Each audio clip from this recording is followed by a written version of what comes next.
नमस्कार दोस्तों, आज हम एक ऐसी खबर आपके पास लेकर आए हैं जिससे हर हिंदुस्तानी का सीना गर्व से चौड़ा हो जाएगा और देश के दुश्मनों में मातम पसर जाएगा। एक संस्था है जिसका नाम है world directory of the modern military aircraft. Short form इससे WDMMA कहा जाता है। एक निजी प्रकार की संस्था है जो दुनिया भर के देशों के वायु सेनाओं के क्षमताओं का मूल्यांकन करती है।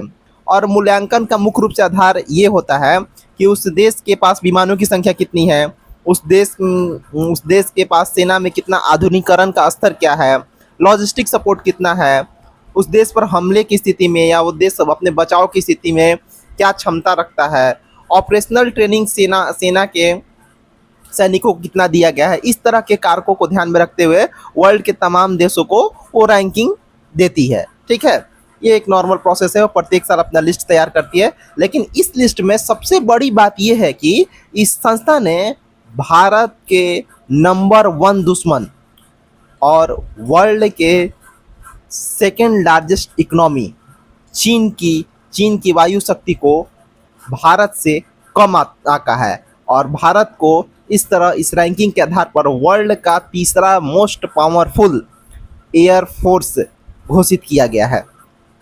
अब इस बात से समझ सकते हैं आप।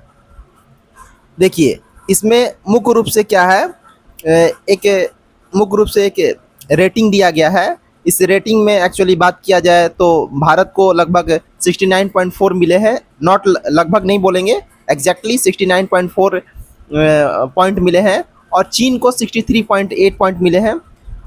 इस सब के साथ ही भारत तीसरे स्थान पर काबिज हो गया है और चीन चौथे स्थान पर फिसल कर आ गया है।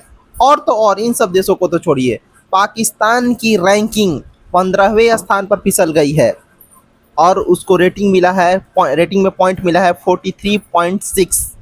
आप समझ सकते हैं पाकिस्तान की फायर रैंकिंग कितनी नीचे चली गई है।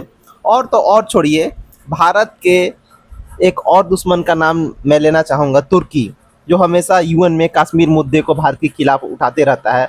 उसका स्थान चला गया है 12वां स्थान। तो इस तरह आप समझ सकते हैं कि भारत के 2 कट्टर दुश्मन चीन और पाकिस्तान एयरफोर्स की ताकत के मामले में भारत से काफ़ी पीछे पिछड़ चुके हैं। Thank you so much.